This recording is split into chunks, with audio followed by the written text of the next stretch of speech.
فلا یقربن مصلانا، ایام نحر کے بارے میں، جس کے پاس مال تھا اور اس نے قربانی نہیں کی وہ ہماری عیدگاہ کے قریب بھی مت پھٹکے۔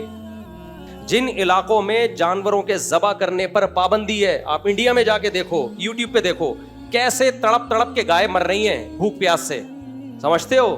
یہ اللہ کی رحمت ہے کہ ابراہیم کی سنت بھی زندہ ہو گئی اور گوشت بھی تازہ تازہ مل گیا اور انسانیت کی خدمت بھی ہو گئی، کروڑوں انسانوں کو روزگار بھی مل گیا۔ اور سب سے زیادہ انڈیا ایکسپورٹ کرتا ہے گائے کا گوشت، جو ہندو کہتے ہیں نا گائے ہماری ماں ہے، سب سے زیادہ گائے کا گوشت کہاں سے ایکسپورٹ ہوتا ہے؟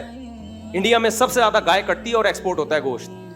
تو اگر ان جانوروں کو ذبح کرنا چھوڑ دیا جائے تو یہ بھوکے مریں گے، انسان ان پہ انویسٹ نہیں کرے گا، اور انڈیا میں مرتے ہیں۔ آپ انہی کے چینلوں پہ جا کے دیکھو، بوڑھی بوڑھی گائے ہو جاتی ہیں، کوئی پوچھنے والا نہیں ہوتا۔ جس سوسائٹی میں آج کل جو لبرل سیکولر کی سوسائٹی، بوڑھی ماں کو لوگ نہیں پوچھ رہے، جو سچی مچی کی ماں ہے، تو گائے جو آپ نے بنائی ہے اپنی ماں جس کو، اس کو کون پوچھے گا؟ وہ قربانی میں کیا ہے؟ بہت سے لوگ اعتراض کرتے ہیں آج قربانی پہ۔ پہلے تو میں قربانی کی فضیلت بتا دوں۔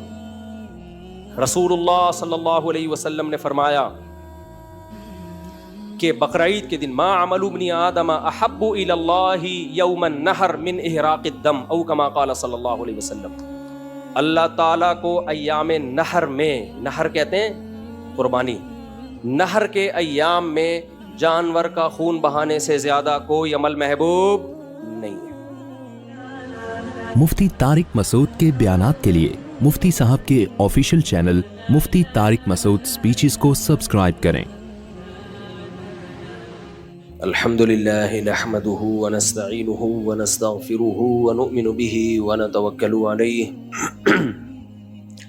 ونعوذ باللہ من شرور انفسنا ومن سیئات اعمالنا، من يهده اللہ فلا مضل له ومن يضلل فلا هادی له، ونشهد ان لا الہ الا اللہ وحدہ لا شریک له، ونشهد ان محمدا عبدہ ورسولہ صلی اللہ تعالی علیہ وعلا آلہ واصحابہ وبارک وسلم تسلیما کثیرا کثیرا، اما بعد فاعوذ باللہ من الشیطان الرجیم، بسم اللہ الرحمن الرحیم، لن ینال اللہ لحومها ولا دماؤها ولكن يناله التقوى منکم، وقال تعالی انا اعطیناک الکوثر فصل لربک وانحر ان شانئک هو الابتر، وقال النبی صلی اللہ علیہ وسلم من کان له مال فلم یضح فلا یقربن مصلانا، او کما قال صلی اللہ علیہ وسلم۔ قرآن مجید کی چند آیات اور نبی صلی اللہ علیہ وسلم کی ایک حدیث پڑھی ہے۔ اللہ تعالیٰ سے دعا ہے اللہ تعالیٰ صحیح طرح سے بات کہنے کی، سننے کی، سمجھنے کی اور عمل کی توفیق عطا فرمائے۔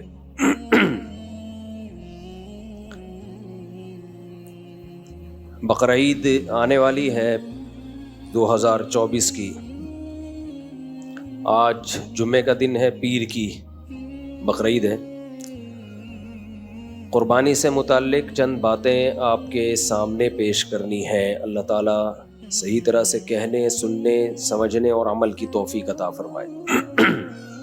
میرا گلا ہی پتہ نہیں کیا ہو گیا ہے، رمضان کے بعد سے بیٹھا ہوا ہی ہے مسلسل۔ میری جو اوریجنل آواز ہے بہت اچھی ہے، لیکن بہت عرصہ ہو گیا میں نے خود نہیں سنی، مسلسل گلا بیٹھا رہتا ہے۔ 2-3 مہینے آرام ملے گا گلے کو تو پھر اس قابل ہوگا کہ وہ کچھ آواز سیٹ ہو جائے۔ دیکھو بھائی، جب کسی حکم کی حکمتیں سامنے ہوتی ہیں، کسی آرڈر کی حکمت سامنے ہوتی ہے تو اس آرڈر پہ عمل کرنا آسان ہوتا ہے۔ جب آرڈر کی حکمت سامنے نہیں ہوتی تو عمل تو انسان کر لیتا ہے لیکن اس میں دلچسپی نہیں رہتی۔ میں نے اس کی مثال دی تھی کہ آپ کو کوئی ڈاکٹر میڈیسن دے اور بتا دے کہ یہ کیسے کام کرتی ہے، تو پھر اس دوا کو کھانے میں ایک موٹیویشن مل جاتی ہے انسان. قربانی کیا ہے؟ حج کیا ہے؟ اللہ تعالیٰ نے انسان کو جو پیدا کیا نا، جو آج ہمارا لبرل سیکولر طبقہ سمجھ نہیں پا رہا ہے اس حقیقت کو، اللہ نے انسان کو پیدا کیا ہے یہ دیکھنے کے لیے کہ یہ مجھے یاد رکھتا ہے یا مجھے بھول جاتا ہے. اللہ کو اس سے کوئی غرض نہیں ہے کہ آپ کتنا ڈالر کما لیتے ہیں، کتنا پیسہ کما لیتے ہیں، کتنا بڑا بحریہ ٹاؤن میں آپ نے گھر بنا لیا. اللہ کو اس سے کوئی غرض نہیں ہے، اور غرض ہو بھی کیوں؟ یہ تو عیش و عشرت کی چیز ہے نا. اس کا انسانیت سے کیا تعلق ہے؟ کوئی تعلق ہے انسانیت سے اس کا کہ بڑا گھر بنا لیا، بڑی گاڑی رکھ لی؟ یہ تو عیش کی چیز ہے. ہر شخص چاہتا ہے اپنی خواہشات پوری کرنا، گدھے گھوڑے بھی چاہتے ہیں. آپ نے قربانی کی گائے لائے ہیں نا، اس کی مرضی کا چارہ رکھیں گے تو شوق سے کھائے گی، نہیں رکھیں گے تو یوں یوں منہ ہلائے گی. بھائی جس کو بھی اللہ نے روح دی ہے وہ چاہتا ہے کہ اس کو لذتیں حاصل ہوں. بس جتنا اللہ نے جس کو دماغ دیا ہے وہ اس حساب سے لذتوں کا متلاشی ہوتا ہے. گائے کی کھوپڑی اتنی ہے، وہ بس یہی جانتی ہے کہ ہرا کھانا ہے یا سوکھا کھانا ہے. اس سے زیادہ اس میں صلاحیت ہی نہیں دی. انسان کو تھوڑی زیادہ صلاحیت دی ہے تو وہ کباب بنا کے کھاتا ہے، کوفتے بنا کے کھاتا ہے. پھر لیونگ اسٹینڈرڈ اس نے بہت اچھا کر دیا. انڈا موڑ کا لیونگ اسٹینڈرڈ ایک الگ ہے، ڈیفنس کا تھوڑا سا اونچا ہے. جب زیادہ پیسہ آتا ہے آدمی کے پاس، امریکہ کا اور زیادہ اونچا ہے. وہاں بطخیں بھی نظر آ جائیں گی آپ کو جھیل میں تیرتی ہوئی. وہاں بطخوں کا لیونگ اسٹینڈرڈ بھی بہت اونچا ہے. وہاں جو بطخیں ڈکس ہیں نا، ان کا بھی لیونگ اسٹینڈرڈ بہت اونچا ہے. انہیں جو صاف پانی تیرنے کے لیے ملتا ہے وہ ہمیں پینے کے لیے نہیں ملتا. تو ہر نفس خواہشات کا متلاشی، ہر نفس یہ چاہتا ہے میری خواہشات پوری ہوں. تو یہ کوئی کمال نہیں ہے کہ آپ کے پاس گاڑی اچھی آ گئی، آپ کے پاس خوراک اچھی آ گئی، آپ کی ساری خواہشات پوری ہو رہی ہیں. اس کا انسانیت سے کوئی تعلق نہیں ہے. اور ہمارے ہاں مادہ پرست انسان نے انسانیت کو پہچاننے کا جو کرائیٹیریا، جو معیار رکھا ہے وہ یہی رکھا ہے کہ اگر کوئی ٹماٹر کی ریڑھی لگا کے بیٹھا ہوا ہے تو وہ انسان نہیں ہے. کوئی ایئر کنڈیشن روم میں کرسی پہ 3 پیس سوٹ ٹائی پہن کے بیٹھا ہوا ہے، عظیم انسان ہے. اس کا انسانیت سے تعلق بولو نہیں ہے، کچھ بھی نہیں ہے، بیکار کی باتیں. تبھی شاعر نے ایک شعر کہا ہے نا، ارے یہ کیا ظلم کر رہا ہے کہ مرنے والوں پہ مر رہا ہے. یہ بھی تو مرنے والوں پہ ہی مرنا ہو گیا نا. جو آج سوٹ ٹائی سوٹ بوٹ میں بیٹھا ہوا ہے، کل مرے گا کہ نہیں مرے گا؟ لاشوں پہ کیڑوں نے کھانا ہے اس کو، ایسی کی تیسی ختم. ارے یہ کیا ظلم کر رہا ہے کہ مرنے والوں پہ مر رہا ہے، جو دم حسینوں کا بھر رہا ہے. حسینوں کا دم بھرنا کا مطلب یہ ہوتا ہے کہ جو بھی اٹریکٹیو چیز ہے نا اس کی طرف مائل ہو رہا ہے، اس کی تعریفیں کر رہا ہے، واہ ویل ڈن، شاندار. ایک حد تک تو یہ ٹھیک ہے، ایک حد تک ٹھیک ہے. کوئی بھی اچھی چیز انسان کو لگے، شاندار ہی کہنا ہے اس میں. جیسے ہم نے امریکہ میں گھر دکھائے، ویل ڈن. تبھی لوگوں نے تانا کیا، ادھر کہتے ہو مسافر خانہ، ادھر کہہ رہے ہو ویل ڈن. تو اس میں تطبیق دے رہا ہوں میں. اچھا لگنا برا نہیں ہے، ایک حد تک لمٹ، زیادہ فری نہیں کراؤ. جانا پھٹے پہ ہی ہے، چاہے امریکہ میں رہو، چاہے جاپان میں رہو، چاہے انڈا موڑ پہ رہو، چاہے پٹیل پاڑا پہ رہو. تو ارے یہ کیا ظلم کر رہا ہے کہ مرنے والوں پہ مر رہا ہے، جو دم حسینوں کا بھر رہا ہے، بلند ذوق نظر نہیں ہے. تیری نظر کا جو ذوق ہے نا، تیرا جو ٹیسٹ ہے نا، ٹیسٹ اس کا معیار بہت کم ہے. یہ بالکل ایسے ہے جیسے کسی کو آپ کوئی ایسی خوراک کھلا دیں جس میں بالکل بھی ٹیسٹ نہ ہو.